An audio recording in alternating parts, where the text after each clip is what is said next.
What's up, guys? Welcome to Daily Dose of Reddit. This is your host, Zach, and today's subreddit is r/IDoWorkHereLady. This story's called, Lady, You're Not Special. So I just found this sub and oh boy do I have so many stories I want to share from my time working at the airport. Mandatory on mobile apology.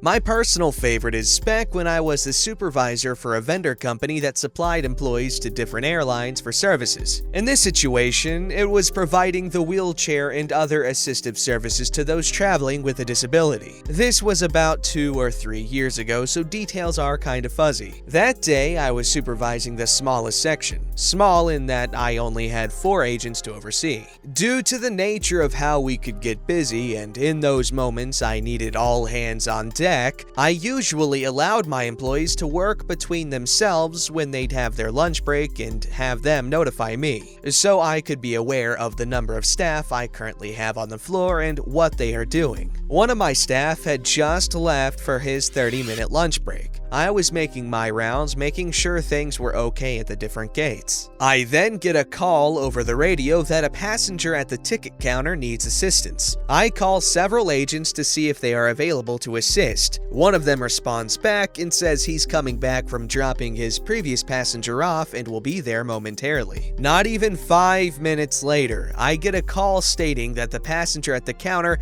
is demanding for a supervisor because she's been waiting for 30 minutes. I checked my call log, as our radios record times and messages for situations like this, and see that my very first notification wasn't even 5 minutes ago. Yay! It's gonna be one of those customers. I make my way down to the ticket counter, which was another 5 minutes or so, and meet the customer in question. It's an older lady, Karen, and her boy toy? He doesn't play much of a role in the story, but throughout this, he is quiet, defers to her all the time, and is a big, muscular man, younger than Karen.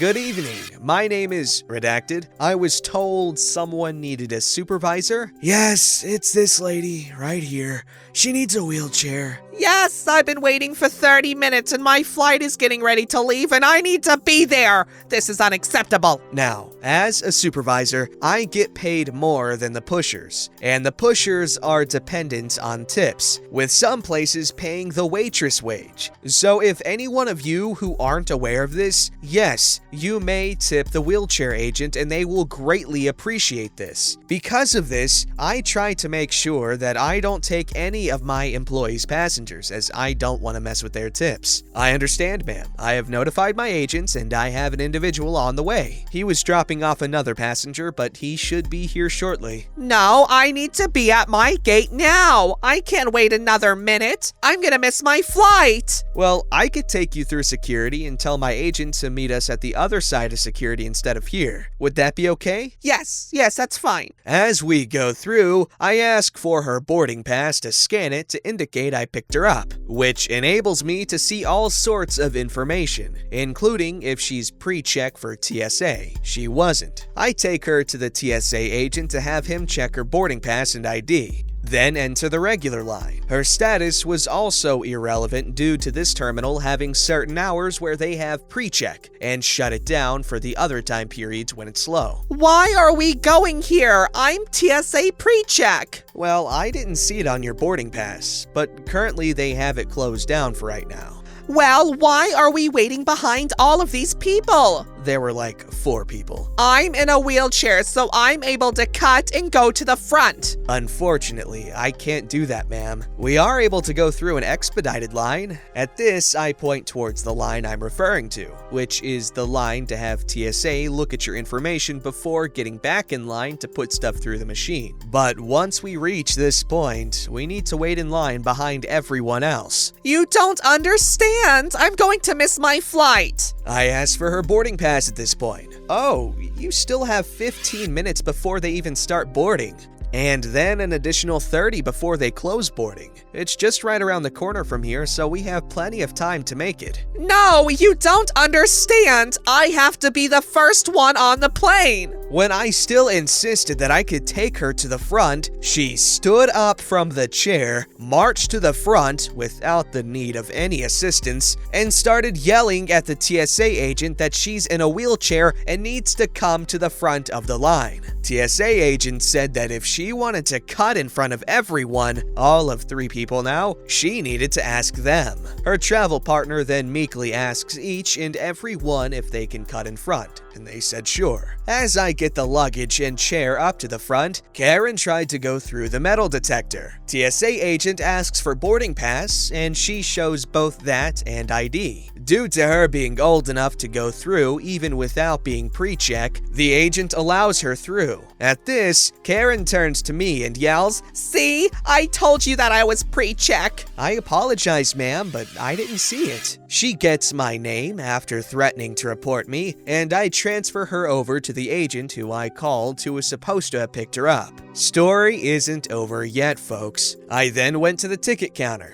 got the name of the agent who called, who confirmed that she wasn't waiting for 30 minutes, got a copy of the lady's boarding pass, got the name of the TSA agent, and wrote a report at the office, detailing them as witnesses and stapling her non-TSA pre-check boarding pass to the paperwork. It's been a few years, so I forget the term, but the person who is making sure we are in compliance with the ADA and the ACAA calls me about a month later and tells me that he's gotten a complaint about me. He saw my paperwork but wanted to hear it from my mouth because it's so crazy the stuff she said about you that I know she's lying. I want to hear this story. I didn't get into any trouble for that. Good, that lady was very entitled. I remember when I was on my way to Texas, I was running a little bit late for my flight and I was still in this incredibly long security line. I was in there for like 45 minutes and my flight was in like 15 and I was like halfway through. So I was freaking out a little bit, but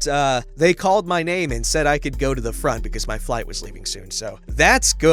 But this lady was acting like a jerk. And I'm pretty sure that if you're on your way and if you're with someone who works for the airport, they could probably notify the people at the gate that you're on your way. And they'll likely hold it for you for a couple of minutes. Now, I could be wrong, but I'm sure you guys will let me know. This story's called Owner Loves to Tell People He is the Owner. General overview and background info before the XXXXXXXXX. I work for a local hobby and game store. We have several different staff shirts with our store logo on them, but we aren't required to wear them unless a big event is going on. But we also sell different shirts that have our logo on them, so intentionally, it is easy for employees to blend in with customers for loss prevention and a casual atmosphere. The owners rarely wear staff shirts, but are proud of their business and wear our for sale shirts regularly when they are in the building. Before the Brovid stuff, we had a bunch of people come in every day to use our open tables to play games and hang out. So occasionally we get colorful characters or Karens, Kens, etc. One of the owners loves coming up to problem people and acting like a fellow customer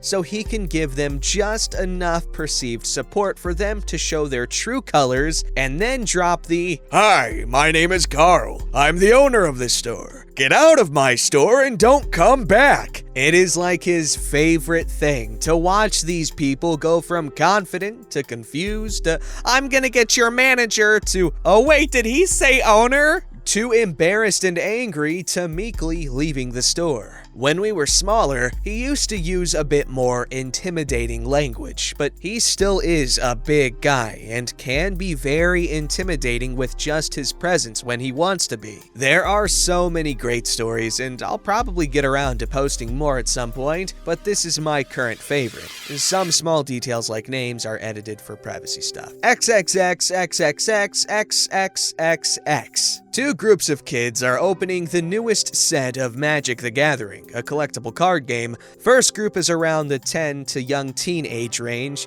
and the second was older teens pushing 19 to 20ish. Both groups were having a good time opening good stuff and getting excited. There were some other people playing Magic and also a few other games too. One of the older kids hears one of the younger kids talking about getting a specific card and offers to trade with them for one of the cards he got. Both groups are new to the game, so neither could possibly know what the value of the cards are, but I do, and so does the owner who is sitting a few tables away playing a game with his friends. The older kid is trading away a trash card for a card worth like $50, but neither know that. The owner pipes up that just trading one for one without knowing the value of the cards is always a bad idea for both parties, and directs them to a website they can use to check the prices. They do, and the older kid is legitimately upset he almost ripped the other kid off. The owner tells them that until they get more experience with the game, that it is probably a pretty good idea to just not trade. They both thank him and go back to playing. Situation over, everyone happy. Until one of the fairly regular, colorful characters decides to involve himself. This guy has never been ill-intentioned, but always makes people uncomfortable by being a bit too forward or inviting himself into conversations or games with people he doesn't know. And since the situation is pretty much resolved, the only way to keep the conversation going is to take an opposing viewpoint. Colorful character starts arguing somehow that it is absolutely okay to trade away stuff you don't know the value of as long as you think you are getting a good deal. The owner is very confused as he hasn't interacted with colorful character before and asks him point blank if he thinks it's okay for people to cheat children. Colorful character says yes, just happy to be having a conversation and, in his mind, I guess winning the argument.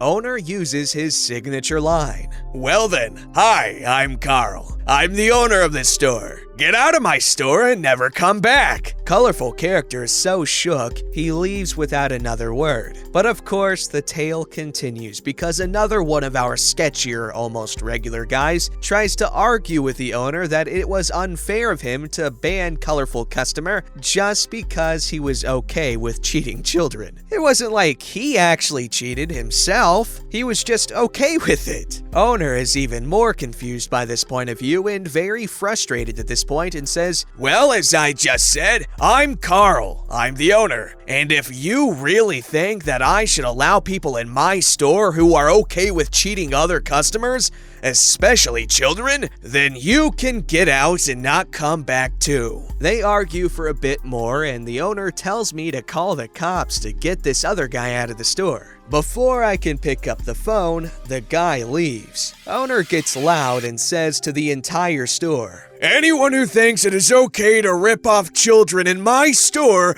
should leave and not come back." As he goes to sit back down to play his game, parents of the younger group of kids come up and thank him. At some point, those parents left a review of our store, 5 out of 5 stars. Okay, so I think the owner is really cool for sticking up for the kids, and, making sure they have a safe place to hang out too. But I feel bad because banning those two is a bit much. Obviously, we don't want anyone thinking it's okay to rip off children, but I feel like they could have just been like, hey, if you ever try to do anything like that here, you're going to be banned, as opposed to just banning them outright for having an opposing viewpoint, which, albeit might not be the best viewpoint, but definitely is one that can be changed. You get what I'm saying? So I feel like banning those two is unnecessary, but still a cool dude. This one's called Inmate Thinks I'm a New Correctional Officer and that he can run all over me. I'm a corrections officer in a local jail and have worked there for 14 years. We're pretty laid back for a jail, but it's still a jail. When an inmate asks for something and gets told no, the answer is no. Having spent the previous 10 years in retail, this is the dream. Also, when an inmate is told to do something, they're expected to do it. I should also mention here that my shift sergeant and I have been working together for about 8 years, and I've been there 2 years longer than he has. I should also mention that my sergeant is very overprotective of his staff. Here's the cast. There's me, Sarge, inmate, some 20-ish-year-old kid who thinks he can run over the new guy. Back in 2014, I had a bunch of vacation time built up, so my wife and I took a 2-week vacation to go to Cooperstown to see the Major League Baseball Hall of Fame and watch the induction ceremony. Being a huge Atlanta Braves fan, we had a lot of fun watching Bobby Cox, Greg Maddux, and Tom Glavine get inducted. Imagine using vacation time for baseball stuff. When I got back to work, I'm doing my rounds and an inmate approaches me. Now, I don't recognize this guy, so he must be someone who was arrested while I was on vacation. He immediately starts in on me like he owns the jail. "Hey, I missed yard call because I was asleep. I need to go out to the yard now?" Too bad. You should have woken up when we did yard call for your dorm. You'll just have to wait for the next one tomorrow. "What do you know? You're just the new guy. Get me your sergeant." Trying not to laugh and knowing Sarge will get a kick out of this. "Okay, wait right here." I point to the spot he's standing in, expecting him to be there, or at least close by when I get back. I finish my rounds and call Sarge on the radio. "Hey Sarge, I got an inmate down here that says he needs to talk to you." "Well, what does he want?" Trying to keep from laughing. "He thinks I'm the new guy and can run over me because of it." "I'll be right there." When Sarge arrives, we both go back into the dorm, and lo and behold, inmate isn't waiting where I told him to. "Well, where is he?" "I don't know." "Hey inmate, Sarge is here to talk to you." Inmate, still acting like he owns the jail, walks out of his cell and approaches Sarge. "Hey Sarge, I missed yard call and the new guy here won't let me go out." "So, if you miss yard call, that's your problem, not mine or his. Next time we call yard call, get your lazy butt out of bed." Interrupting Sarge. "But you don't understand," interrupting inmate and getting louder. "No, you don't understand. When a member of staff gives you an answer, that is the answer. Furthermore, when an officer tells you to wait somewhere, you do it. You don't walk away." "But Sarge, this new guy." "This officer, me. You will refer to him as officer, me, not the new guy. Furthermore, officer, me, here has been working in this jail since before they put paint on the walls. So if he gives you an answer, that is definitely the answer. Now, go lock down." Inmate looking like he feels a foot tall. "But go lock down." Inmate goes and locks down, and Sarge and I go to his office. We have a good laugh, and Sarge wants inmate locked down for 3 days for disrespecting staff. But since we got a good laugh and good story, I convince him to just make it the rest of the day. I later go back and talk to inmate to give him his lockdown paperwork. Turns out, he's really not a bad guy, just pretty dumb, and he apologized. Since he's become a regular, we still get a good laugh about that whenever he comes back to jail. I'm sorry, I shouldn't be laughing, but that's kind of funny. Just how nonchalantly he's like, yeah, he's a regular here, like it's a restaurant. No, he's committing crimes to get locked up. But that's sad because he's more or less a kid, because, I'm in my early 20s. Like, I just turned 21, and I'm a kid. I don't know what the hell I'm doing. Don't forget to like, subscribe, and hit that bell to never miss an episode.